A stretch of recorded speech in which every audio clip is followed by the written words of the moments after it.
Hello friends, எல்லோரும் எப்படி இருக்கீங்க? நல்லா இருக்கீங்களா? இன்றைக்கி வீடியோஸில் வந்து பார்த்தீங்கன்னா செம்ம சூப்பரான சிக்கன் கிரேவி தான் வந்து செய்ய போகிறோம். இது வந்து சாதம் சப்பாத்தி எது கூட சாப்பிட்டாலும் இதோட டேஸ்ட்டே வேறு லெவலில் இருக்கும். கண்டிப்பாக நீங்கள் வந்து ட்ரை பண்ணியே பார்க்க வேண்டிய ஒரு ரெசிபி நான் சொல்லுவேன். வாங்க வீடியோக்குள்ளே போகலாம். அதுக்கு முன்னாடி நம்ம சேனலை சப்ஸ்கிரைப் பண்ண மறக்காதீங்க. அதுக்கு வந்து ஃபஸ்ட்டு நம்ம கடாய் வச்சுட்டு அதில் ஒரு 4 ஸ்பூன் அளவுக்கு நம்ம வந்து எண்ணெய் சேர்த்துக்கிறோங்க. எண்ணெய் காஞ்சதுக்கப்புறமா 2 பிரிஞ்சி இலை எடுத்திருக்கேன். அது கூடவே ஒரு நட்சத்திர சோம்பு, கடல் பாசி, அதுக்கப்புறம் பட்டை 4, கிராம்பு 4 சேர்த்துருக்கேன். இது எல்லாத்தையுமே எண்ணெயில் சேர்த்துட்டு நல்லா வதக்கி எடுத்துருங்க. அது கலர் வந்து கொஞ்சம் லைட்டாக மாறட்டும். அதுக்கப்புறமா 1/2 ஸ்பூன் அளவுக்கு சீரகம், 1/2 ஸ்பூன் அளவுக்கு சோம்பு, 1/4 ஸ்பூன் அளவுக்கு மிளகு, இதையும் லைட்டாக வதக்கி எடுத்துருவோம். வதங்கினதுக்கப்புறமா ஒரு இன்ச்சு அளவுக்கு இஞ்சி எடுத்திருக்கேன். ஒரு 10 பல் பூண்டு எடுத்திருக்கேன்.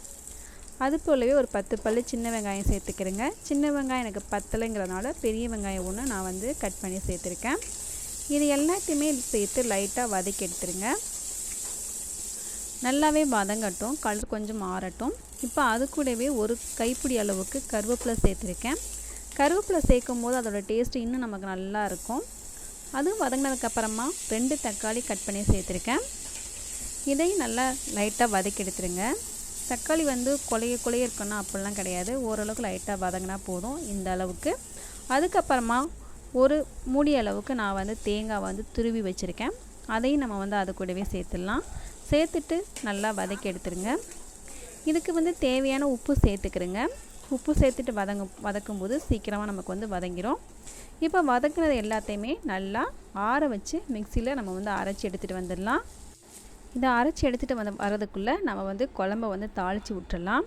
நான் வந்து 1.5 கிலோ அளவுக்கு சிக்கன் வாங்கியிருக்கேன். இதில் பாதி வந்து வறுக்கிறதுக்கு எடுத்து வச்சுட்டு அந்த எலும்பு பீஸெல்லாம் வந்து குழம்பு வைக்கிறதுக்கு நான் தனியாக எடுத்து வச்சுருக்கேன்.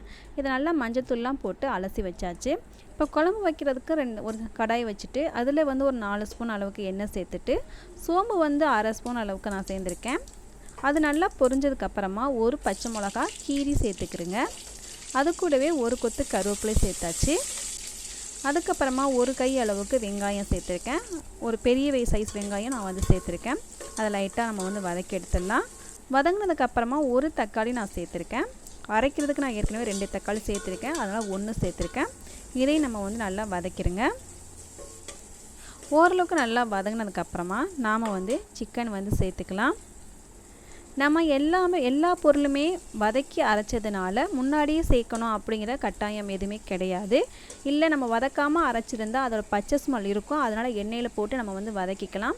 இப்போ நான் வதக்குனதுனால அதை ஆற வச்சு அரைச்சிட்டு அதுக்கப்புறமா நான் சேர்த்துக்க போகிறேன். இதை ஃபஸ்ட்டு சிக்கனை சேர்த்துட்டு நல்லா வதக்கி எடுத்துட்டு அதுக்கப்புறமா இஞ்சி பூண்டெல்லாம் சேர்த்து வச்சு அரைச்சிருக்க மிக்சரை நான் வந்து இதில் வந்து சேர்த்துக்கலாம். இப்போ லைட்டாக வதக்கிட்டேன். வதக்கினதுக்கப்புறமா மிளகாத்தூள் வந்து 2 ஸ்பூன் அளவுக்கு சேர்த்துக்கிறேன். அது கூடவே மல்லித்தூளும் 2 ஸ்பூன் அளவுக்கு சேர்த்துக்கிறேன். மஞ்சத்தூள் வந்து பார்த்திங்கன்னா நான் ஏற்கனவே இதில் சேர்த்துட்டேன். அது கூட தேவையான உப்பு சேர்த்துக்கிறேங்க. சேர்த்துட்டு நல்லா கிளறி எடுத்துருங்க. நல்லா பிரட்டி விடுங்க. கொஞ்சம் ஓரளவுக்கு நல்லாவே பிரண்டு வரட்டும். கொஞ்சம் நேரம் வச்சுருந்துட்டு மறுபடிக்கும் ஒரு பிரட்டி எடுத்துடலாம். அதில் கொஞ்சம் தண்ணி விடுற மாதிரி இருக்கும். அதுக்கு அந்த மசாலா கொஞ்சம் ஊறுறதுக்கு நல்லாயிருக்கும். ஊறினதுக்கப்புறமா நான் வந்து அரைச்சி வச்சுருக்க அந்த பேஸ்ட்டை அப்படியே நான் சேர்த்துக்கிறேன். இதையும் சேர்த்துட்டு இதுக்கு லைட்டாக கொஞ்சம் அந்த மிக்ஸி ஜாரை மட்டும் அலசி நம்ம வந்து தண்ணி சேர்த்துக்கலாம். நமக்கு வந்து அப்படியே சாப்பாட்டோடு சேர்த்து சாப்பிடாம தனியாக நம்ம சாப்பிட போகிறோம் அப்படின்னா நமக்கு இந்த அளவுக்கு தண்ணி சேர்த்து வேக வச்சா நமக்கு வந்து கரெக்டாக இருக்கும். இல்லை நான் சாப்பாட்டில் ஊற்றிக்கணும், சப்பாத்தி தோசை கூட தொட்டு சாப்பிட்னா நம்ம வந்து எக்ஸ்ட்ரா தண்ணி சேர்த்துக்கலாம். இப்போ நல்லா வதக்கி எடுத்துருங்க. இப்போ நம்ம எக்ஸ்ட்ராவும் தண்ணி சேர்த்துக்க போகிறேன். நான் வந்து சாதத்தோடு சேர்த்து சாப்பிட்ணும் அப்படிங்கிறனால தண்ணி சேர்த்துக்கிறேன். தண்ணி சேர்த்துட்டு நல்லா மிக்ஸ் பண்ணி விட்ருங்க. மிக்ஸ் பண்ணிவிட்டு இப்போ இதுக்கு தேவையான காரம் உப்பு எல்லாமே இருக்கான்னு பார்த்துருங்க. பார்த்துட்டு நம்ம வந்து ஒரு மூடி போட்டு மூடி வேக வச்சிடலாம். எப்படி பார்த்தாலும் ஒரு 10-15 நிமிஷமாவது அப்படியே நல்லா வேகட்டும். 15 நிமிஷம் கழிச்சதுக்கப்புறம் பார்த்திங்கன்னா நமக்கு நல்லாவே குழம்பு திக்காக வந்துருச்சு. பாருங்கள் எந்த அளவுக்கு திக்காக இருக்குது அப்படிங்கிறது உங்களுக்கு பார்க்கும்போதே தெரியும். கறியுமே வந்து நமக்கு நல்லாவே சாஃப்டாக வெந்து வந்துருச்சு. நான் வந்து பாப்பாக்காக 2 முட்டை சேர்த்துருக்கேன். குழம்புமே வந்து பாருங்கள் ரொம்ப சூப்பராக வந்திருக்கு. அந்த எண்ணெய் எல்லாமே பிரிஞ்சு வந்ததுக்கப்புறமா நம்ம வந்து ஆஃப் பண்ணிக்கலாம். கடைசியாக நம்மகிட்ட மல்லி இலை இருந்துச்சுன்னா கடைசியாக நீங்கள் தூவி எடுத்துக்கிறங்க. என்கிட்ட மல்லி இலை இல்லை, அதனால் நான் போடலை. கண்டிப்பாக நீங்கள் சேர்த்துக்கிறங்க, அதுவும் டேஸ்ட் நமக்கு வேறு லெவலில் இருக்கும். இப்போ நீங்கள் வந்து பார்த்தீங்கன்னா நமக்கு நல்லாவே ரெடி ஆயிடுச்சு. இது வந்து நம்ம எது கூட வேணாலும் தொட்டு சாப்பிட்லாம். சப்பாத்தி, தோசை, பூரி எது கூட சாப்பிட்டாலும் அதோட டேஸ்ட்டு வேறு லெவலாக இருக்கும். கண்டிப்பாக நீங்கள் வீட்டில் வந்து ட்ரை பண்ணி பாருங்கள். ட்ரை பண்ணி பார்த்துட்டு எப்படி இருக்குன்னு சொல்லிட்டு சொல்லுங்கள்.